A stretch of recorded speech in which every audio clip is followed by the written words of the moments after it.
اعوذ باللہ من الشیطان الرجیم، بسم اللہ الرحمن الرحیم۔ السلام علیکم ورحمۃ اللہ وبرکاتہ۔ آج انشاءاللہ ماہ ربیع الاول کی مناسبت سے سیرت النبی صلی اللہ علیہ وآلہ وسلم پر گفتگو کریں گے، یعنی کہ سیرت کے تمام پہلو اجاگر نہیں ہوں گے، بلکہ محبت رسول کیوں ضروری ہے اور محبت ہم کیسے کریں، محبت کے تقاضے کیا ہوتے ہیں اور کتنی محبت کریں، اس قسم کے کوئی 3-4 سوالات ہیں، تو ان پر صرف ہم گفتگو انشاءاللہ آج کریں گے۔ بسم اللہ الرحمن الرحیم۔ محبت رسول کیوں ضروری ہے؟ قرآن مجید فرقان حمید کی اس آیت سے آغاز کرتے ہیں، جس میں سورہ احزاب میں اللہ رب العزت نے ارشاد فرمایا کہ لَقَدْ كَانَ لَكُمْ فِي رَسُولِ اللَّهِ أُسْوَةٌ حَسَنَةٌ، کہ بے شک تمہارے لیے رسول اللہ صلی اللہ علیہ وآلہ وسلم کی زندگی میں بہترین نمونہ ہے۔ چونکہ آیت پہ بات کرنا مقصود نہیں ہے، یہ آیت سورہ احزاب میں ہے اور یعنی کہ یہ جنگ کے موقع پر نازل ہوئی تھی، تو اس سے اندازہ ہو سکتا ہے کہ رسول اللہ کا اخلاق اور اسوہ جنگ میں بھی قابل تقلید ہے اور زندگی کے ہر شعبے میں۔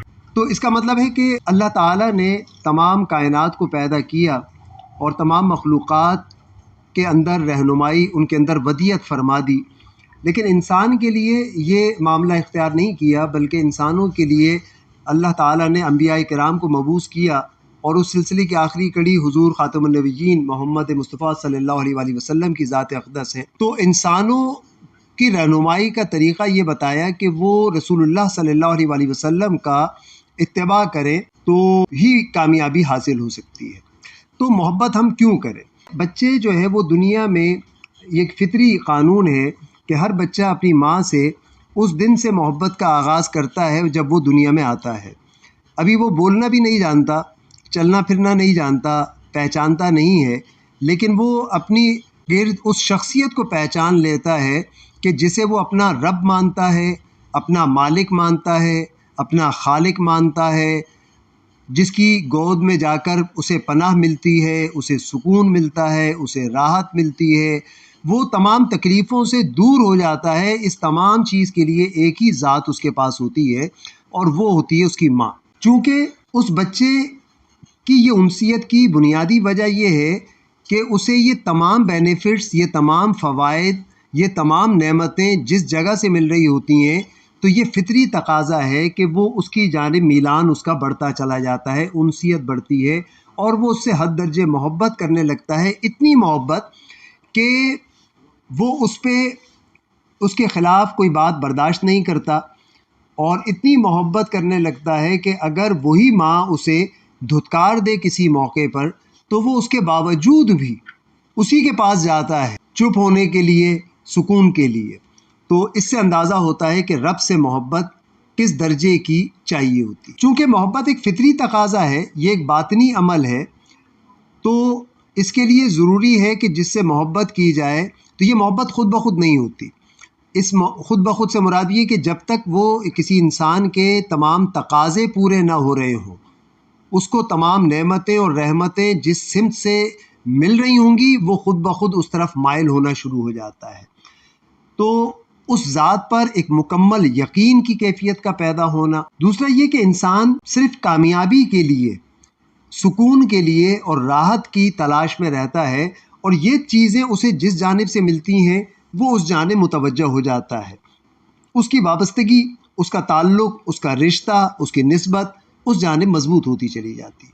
تو اللہ تعالیٰ نے فرمایا کہ کامیابی ہمارے پاس ہے۔ کامیابی کیسے مل سکتی ہے؟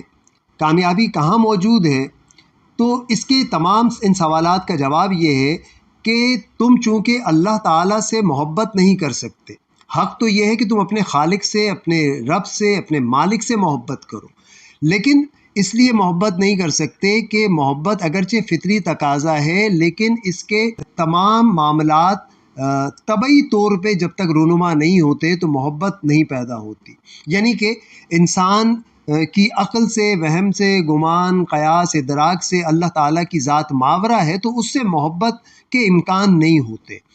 تو اس کے لیے اب کیا طریقہ کار اختیار کیا جائے، کیا راستہ اختیار کیا جائے؟ تو اللہ تعالیٰ نے اس کے لیے بھی فرمایا کہ قُلْ إِن كُنتُمْ تُحِبُّونَ اللَّهَ، کہ آپ ان سے کہہ دیں رسول کہ اگر تم اللہ سے محبت کرنا چاہتے ہو تو فَاتَّبِعُونِ، تو تم میرا اتباع کرو۔ یعنی کہ اللہ کی اصل محبت تو اللہ کی ہے، لیکن اللہ کی محبت حاصل کرنے کا ایک ہی راستہ قرآن مجید نے اللہ تعالیٰ نے عطا فرمایا ہے، اور وہ ہے اتباع رسول کا۔ اس کے علاوہ کوئی دوسرا راستہ نہیں اللہ سے محبت کا، ہو ہی نہیں سکتا۔ کسی دوسرے راستے سے اگر اللہ سے محبت کی جائے گی یا کوئی جانا چاہے گا تو وہ گمراہ ہو جائے گا اور اسے وہ منزل نہیں مل سکتی۔ تو یہ بات طے ہو گئی کہ رسول سے محبت۔ دوسرا پہلو یہ کہ انسان اس بات پہ غور کرے کہ اس کو تمام نعمتیں اور رحمتیں کہاں سے ملی۔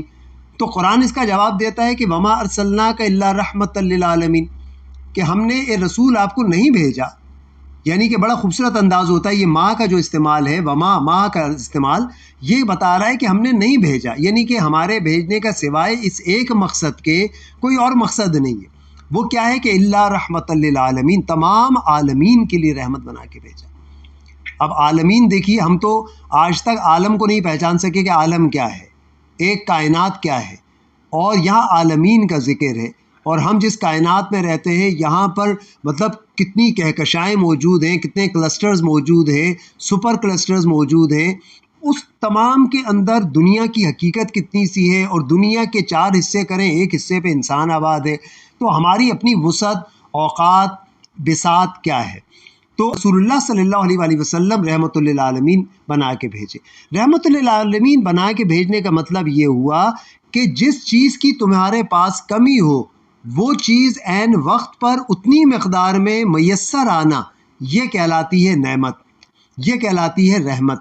تو گویا جب ہم اپنے جسم پر غور کریں، جسم کے اندر غور کریں، پھر اس جسم کے باہر کائنات پہ جب غور و فکر کرتے ہیں، تو جو کچھ بھی ہمارے ارد گرد اور ہمارے اندر موجود ہے، جو ہمارے نشوونما کا ذریعہ بنتا ہے، جو ہمارے بڑھنے پھلنے پھولنے کا ذریعہ بنتا ہے، جو ہمارے رہنے کا سامان پیدا ہوتا ہے، یہ تمام کی تمام چیزیں گویا رسول اللہ صلی اللہ علیہ وآلہ وسلم کی عطا سے ہمیں حاصل ہوتی ہیں۔ فرض کریں کہ ذہن میں یہ آتا ہے کہ یہ تو مادی چیزیں ہیں اور انسان کو حاصل ہوتی ہیں اپنے کسب سے، کوشش سے، چاہے وہ مسلم ہو یا غیر مسلم، اور رسول اللہ بھی مسلمانوں کے لیے رحمت بنا کے نہیں بھیجے گئے بلکہ تمام مخلوقات کے لیے رحمت بنائے۔ جس طرح ہمارا رب تمام عالمین کا رب ہے، اسی طرح رسول بھی تمام عالمین کے لیے رحمت بنا کے بھیجے۔ انسان 2 طریقے سے دراصل نشوونما حاصل کر رہا ہوتا ہے، یا 2 طریقے سے اس کو نشوونما اپنی کرنی ہوتی ہے، ایک ظاہری اور ایک باطنی، ایک جسمانی اور ایک روحانی، ایک انسانی سطح ہے اور ایک اس کی روحانی سطح ہے۔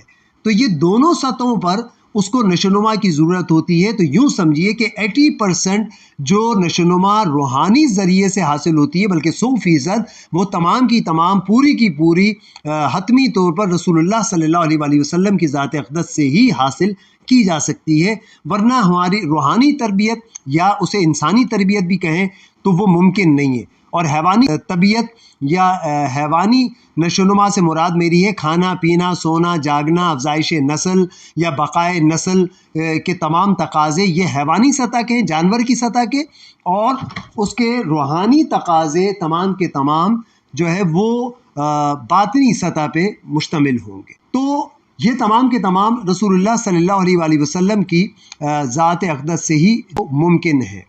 تو اب اگر کوئی ممکن ہے کہ کوئی شخص رسول اللہ سے محبت نہ کرے اور وہ کہتا ہے کہ میں محبت نہیں کرتا، کیا یہ ضروری ہے؟ تو ٹھیک ہے، وہ نہ کرے محبت، لیکن اگر وہ یہ سمجھ لے کہ یہ محبت کرنا اس کی ذات کے لیے ضروری ہے، یعنی کہ یہ کوئی روایت نہیں ہے، یہ کوئی رسم نہیں ہے، یہ کوئی مشہور عادات میں سے نہیں ہے، بلکہ اس محبت میں اس کا فائدہ ہے۔ یعنی کہ اگر جب آپ کسی شخص کو کہیں کہ تم اپنا گھر بیچ دو اور تمہیں اس سے کئی گنا فائدہ ہوگا اور تم فلاں مقام پہ جا سکتے ہو، تو وہ اس بات پہ سوچے گا، غور کرے گا، اپنی ہجرت پہ جو ہے وہ تمام چیزیں دیکھے گا، اور بالآخر وہ یہ اسٹیپ لینے کو تیار ہوگا، جو کہ عام حالات میں بہت مشکل اس کے لیے ہوگا۔ کیوں سوچا اس نے؟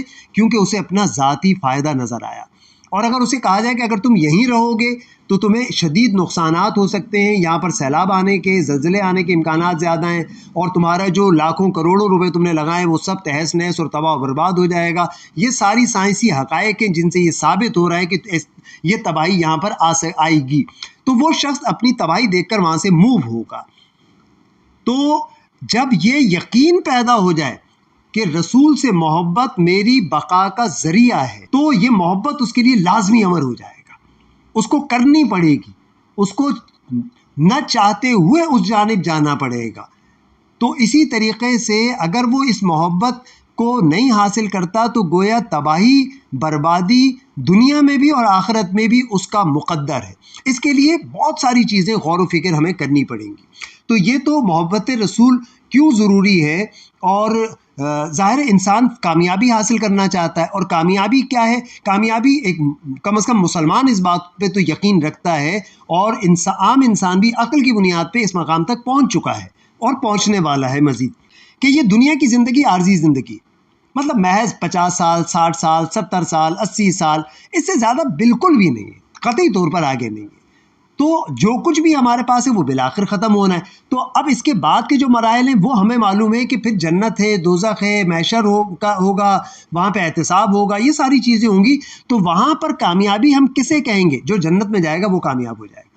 یہ نقطہ ذہن میں رکھیے گا، جس بات کو میں بہت زیادہ زور دے رہا ہوں گزشتہ کچھ عرصے سے، اس لیے کہ یہ وہ عقیدہ ہے جس کے غلط تشریح کے باعث پوری قوم جو ہے وہ غفلت کا شکار ہے، کہ جو جہنم میں جائے گا وہ ہمیشہ کے لیے جہنم میں جائے گا، اور جو جنت میں جائے گا وہ ہمیشہ کے لیے جنت میں جائے گا۔ یہ قرآن کے مطابق ہے، خالدین فیہا موجود ہے دونوں آیات کے ساتھ۔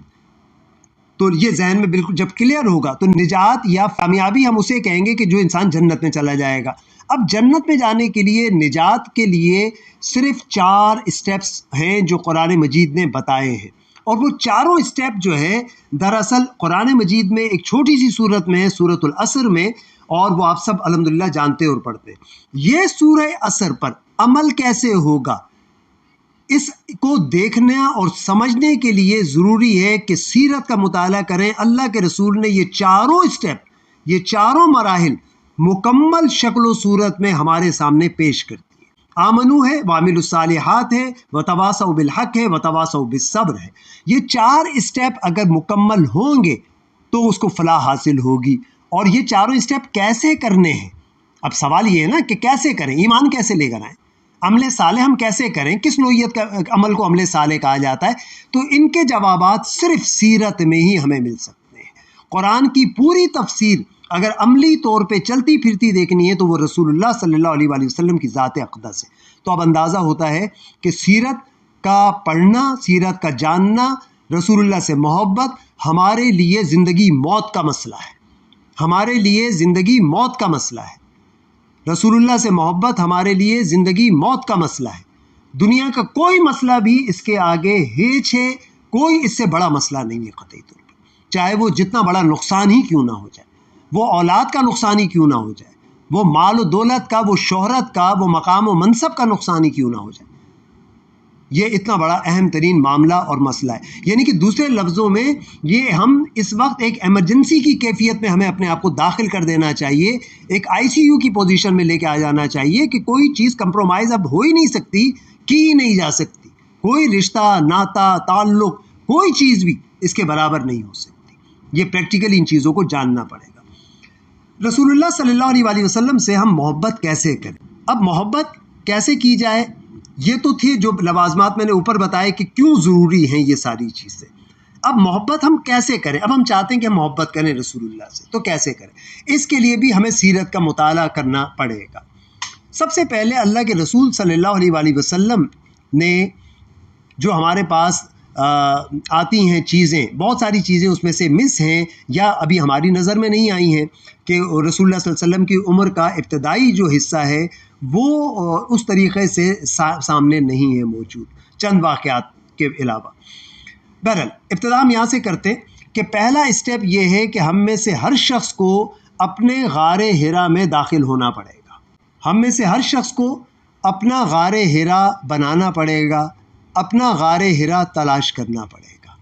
اس سے صوفیہ کے ایک طبقے نے جو ہے وہ غلط رسط میں چلے گئے، اور وہ یہ مقصد سمجھے کہ شاید ساری زندگی جو ہے وہ غاروں میں اور صحراؤں میں اور جنگلوں میں بسر کرنی ہے اور دنیا سے رشتہ ناتا توڑنا ہے۔ ایسا نہیں۔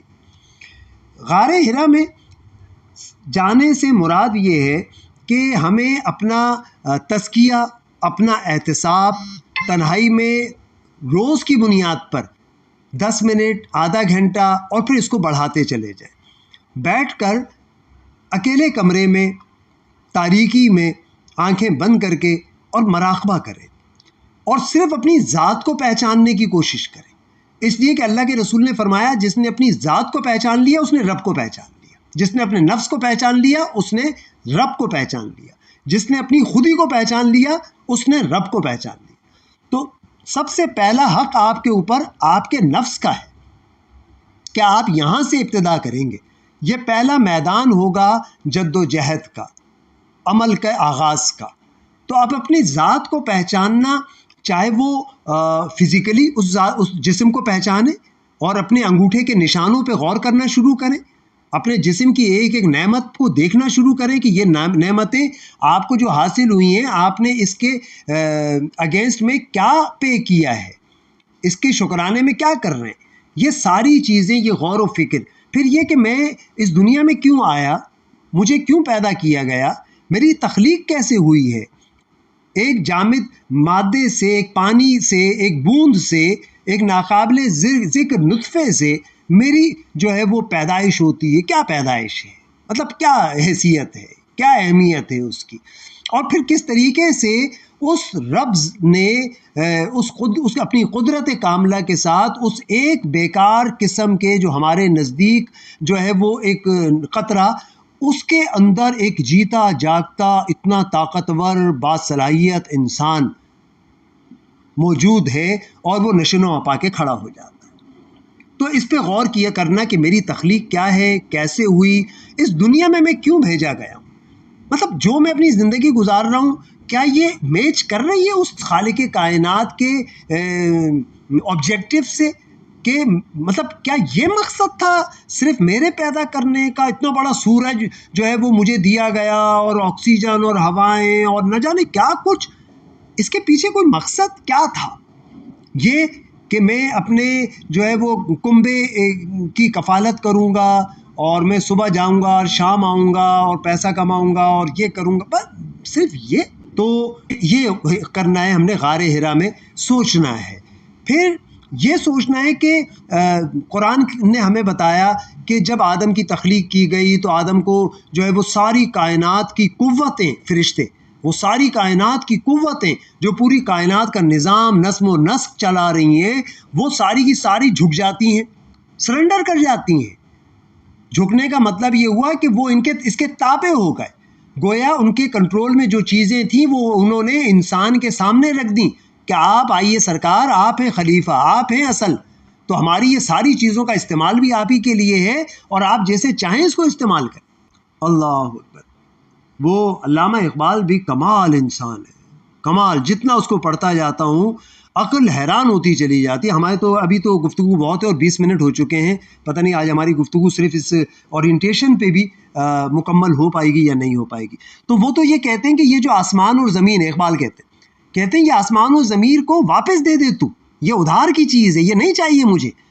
تم تو وہ ہو جو خود اپنا آسمان اور زمین پیدا کرتا ہے، تمہارا تو وہ مقام ہے. یہ آسمان و زمین مت استعمال کرو، یہ سورج مت استعمال کرو، یہ تو ادھار کے ہیں ہمارے پاس. ہم تو وہ مخلوق ہیں جو اپنی یہ چیزیں خود پیدا کرتے ہیں. تو اپنی ذات کو پہچاننا، اور ذات کو جب پہچانتے ہیں یعنی کہ نفس کو، تو نفس کے 3 مقامات ہیں یا 3 مراحل ہیں یا 3 درجے ہیں. تفصیل میں جانے کا وقت نہیں ہے کہ ایک پہلا نفس امارہ ہے. نفس امارہ وہ ہے جو غلاظت میں ڈوبا ہوا ہوتا ہے. نفس امارہ وہ ہوتا ہے کہ جو گناہ کرتا ہے اور گناہ پہ ندامت نہیں ہوتی. نفس امارہ وہ ہوتا ہے جو گناہ کرتا ہے اور اس گناہ کو گناہ نہیں سمجھتا، جھوٹ بولتا ہے اور جھوٹ کو گناہ نہیں سمجھتا بلکہ ہنر سمجھتا ہے. تو یہ نفس امارہ ہے. نفس لوامہ وہ ہوتا ہے کہ جو گناہ کرتا ہے لیکن گناہ کے بعد اسے پچھتاوا ہوتا ہے، ندامت ہوتی ہے، افسوس ہوتا ہے. یہ بھی کامیاب نہیں ہے، لیکن یہ نفس لوامہ ہے. اور جنت میں جانے کا حق صرف نفس مطمئنہ کا ہوگا. یا ایتھا النفس المطمئنہ ارجعی الی ربک راضیۃ مرضیہ فادخلی فی عبادی وادخلی جنتی. اے نفس مطمئنہ، اپنے رب کی طرف رجوع کر اور میرے بندوں میں شامل ہو کر میری جنت میں داخل ہو جا. تو اس آیت میں بھی مزید بہت کچھ ہے، لیکن نفس مطمئنہ ہی جنت میں جائے گا. تو یہ غار حرا سے اس بات کا حصول جو ہے وہ ممکن ہے۔ اور میں آپ کو بتاؤں کہ آج اللہ تعالیٰ نے مجھے جو مقام عطا فرمایا یہ سب اس کی کرم نوازی ہے کہ وہ جس سے چاہے کام لے لے۔ یہ میں نے ایک ہی مرتبہ زندگی میں جو اعتکاف کیا تھا یہ اس کا ثمر ہے، ایک اعتکاف کا، ایک مرتبہ کے غار حرا کا، کہ اللہ تعالیٰ نے یہ سب کچھ عطا کر دیا۔ تو اگر ہم یہ غار حرا کو کنٹینیو استعمال کریں، بالخصوص رمضان کا مہینہ اعتکاف کا جو ہوتا ہے، لیکن مسجدوں میں آج کل جتنا شور و غوغا ہے یہ یہاں ممکن نہیں ہو پا رہا، تو میں خود اس کے لیے سوچتا ہوں کہ کہاں جا کے اعتکاف جو ہے وہ کیا جائے، تو اس نوعیت کا جو ہے وہ پلان کرنا چاہیے۔ تو جب یہ سوچ پیدا ہو جائے گی، اپنی پہچان ہو جائے گی، تو پھر اس کے بعد آپ کے سامنے ویژن کلیئر ہوگا کہ آپ کا ویژن کیا ہے۔ اور سب سے اہم بات یہ کہ ایک انسان کے سامنے اگر ویژن ہی نہ ہو تو پھر تو وہ بیکار ہے۔ آج عبدالہادی سے گھر میں پوچھا کہ میرے سامنے میں بیٹھا ہوا تھا کہ بھائی آپ کیا بنیں گے؟ اس نے کہا میں انجینئر بنوں گا۔ تو مجھے بڑا افسوس ہوا، میں نے اس سے کہا کہ تمہیں کہنا چاہیے کہ میں مسلم انجینئر بنوں گا۔ تو آپ کے سامنے ویژن کلیئر ہو، چاہے آپ کی شادی کا معاملہ ہو، آپ کی جاب کا معاملہ ہو، جس چیز کا معاملہ ہو، آپ کے سامنے ویژن کلیئر ہونا چاہیے کہ میرا ویژن کیا ہے۔ جیسے اللہ کے رسول کی حدیث یا وہ واقعہ ہم سب سنتے ہیں کہ وہ کسی صحابی نے مکان جو ہے وہ بنایا تو اللہ کے رسول کو بھی لے گئے وہاں پہ کہ وہ ملاحظہ فرمائیں، تو روشن دان کو دیکھ کے اللہ کے رسول نے پوچھا تو انہوں نے کہا کہ یہ ہوا اس سے آئے گی، تو اللہ کے رسول نے کہا کہ اگر تم یہ نیت رکھتے کہ یہاں سے اذان کی آواز آئے گی، ہوا نے تو آنا ہی تھا۔ تو ویژن بہت کلیئر ہونا چاہیے، یہ بہت ضروری ہے ایک انسان کے لیے، کیونکہ جانور کے سامنے کوئی ویژن نہیں ہوتا، سورج کے سامنے کوئی ویژن نہیں، کائنات کی کسی مخلوق کا کوئی ویژن نہیں ہے، لیکن مومن کو اپنا ویژن خود بنانا پڑے گا، ڈھونڈنا پڑے گا، اور وہ غار حرا میں جانے کے بعد ہی اسے مل سکتا ہے۔ اور جب ویژن مل جائے تو پھر وہ طے کرے گا کہ میرا مشن کیا ہے، میرا راستہ کیا ہے اس منزل تک جانے کے لیے۔ تو ویژن بھی پاکیزہ ہونا چاہیے اور مشن بھی پاکیزہ ہونا چاہیے، اور اس کو اختیار کردہ راستہ بھی پاکیزہ ہونا چاہیے، اس راستے پر بھی کوئی کمپرومائز نہیں ہونا چاہیے۔ سیرت کا مطالعہ ہم کیوں کریں اور کیسے کریں؟ کیوں کریں تو میں نے بتا دیا کہ وہ کتنا ہمارے لیے زندگی موت کا معاملہ ہے، اور ہمیں سیرت کا مطالعہ کرنا ہے، ہر صورت میں کرنا ہے۔ اور کیسے کریں؟ یہ سوچ کر کریں کہ جس طرح میں کہتا ہوں کہ قرآن یہ سوچ کر نہیں، یہ یقین کر کے پڑھیں کہ اللہ تعالیٰ آپ سے بات کر رہا ہے، اللہ آپ سے بات کر رہا ہے۔ قرآن کو جب کھولیں تو آپ اس آیت میں ڈھونڈیں کہ آپ کے ذہن میں جو سوال تھا، جو مسئلہ تھا، اس کا جواب اسی آیت میں ہے۔ اب وہ آپ کو نظر نہیں آ رہا، یہ آپ کا مسئلہ ہے، لیکن آپ ڈھونڈیں، اس میں اللہ تعالیٰ نے آپ کو اس کا مسئلہ دیا ہے۔ روز صبح قرآن اٹھائیں تو آپ کے سارے دن کی کارروائی اس کے اندر موجود ہوگی، اس یقین کے ساتھ۔ اسی طرح سیرت کا جب مطالعہ کریں تو آپ یہ سوچ کے کریں کہ یہ اللہ کے رسول نے اس لیے کیا کہ میں نے یہ کرنا ہے۔ رسول اللہ صلی اللہ علیہ وآلہ وسلم کی حیثیت ایک رسول کی حیثیت، اور ان کا دوسرا پہلو ایک بشر کی حیثیت سے، تو وہ بشر کی حیثیت سے اسی لیے مبعوث کیے تاکہ لوگ ان کو رول ماڈل بنا سکیں۔ اگر وہ فرشتہ ہوتے تو پھر تو ہمارے پاس پورا ریزن تھا نا انکار کرنے کا کہ یا اللہ وہ تو فرشتہ ہیں، وہ تو سب کچھ کر سکتے تھے، ہم کیسے کر سکتے؟ ہم تو نہیں کر سکتے۔ اسی لیے جب انہیں چوٹ آتی تھی تو خون ان کا بھی بہتا تھا، جب انہیں کوئی نعمت میسر آتی تو سکون اور راحت انہیں بھی حاصل ہوتی تھی، جب کوئی دکھ اور تکلیف پہنچاتا تھا، کانٹے بچھاتا تھا، تو درد اور تکلیف انہیں بھی محسوس ہوتی تھی۔ تو گویا ایک انسان کے سارے تقاضے، بشری تقاضے انہیں بھی فیل ہوا کرتے تھے۔ کئی مقامات پر وہ بھی اللہ تعالیٰ سے، کئی مقامات کیا ہر مقام پر اللہ تعالیٰ کے سامنے ہی بہرحال انہوں نے عاجزی کا اظہار کیا ہے، بدر کا مقام ہو یا طائف سے واپسی کا موقع ہو، تو انہوں نے اللہ تعالیٰ سے گڑ گڑا کر دعائیں کی کہ یا اللہ تو نے مجھے کس کے حوالے کر دیا، لیکن اگر تو راضی ہے اس پر تو ٹھیک ہے، میں راضی ہوں۔ لیکن انہوں نے شکوہ اللہ سے ہی کیا، دنیا میں کسی سے نہیں کیا۔ تو سیرت کا مطالعہ یہ سوچ کر کریں، پھر اس کو مزید سپورٹ کرے گا کیا چیز کہ صحابہ کرام کا رویہ، ان کی سیرت کا مطالعہ کریں کہ وہ کس طرح جان دیا کرتے تھے۔